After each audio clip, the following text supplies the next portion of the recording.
آقای دکتری که من امروز اومدم اونجا گفتی با 3.5 دندونش کامپوزیت میکنم، بیا اینم نمونه کار. لبخند خود رو زیبا کنیم. این چیه؟ یعنی زیباست لبخند من؟ انگار دندونم شکسته گچ گرفتی. دوستش خودش با خریبازی درست میگم از این قصه حرف نمیده. چی کردی با من؟ به من تکت نمیکنم آبروت نره.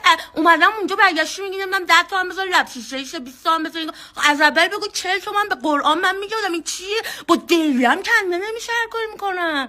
زبونم اصلا چی عهد بسی اون پیمان پزشکی بزنش کمر ایشالله.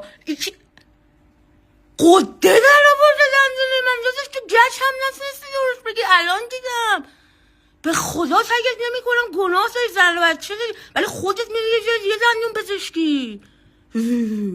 نگاه کن تو رو خدا الان من چجوری در بیام بیرون؟ سلام عقب مونده کردی من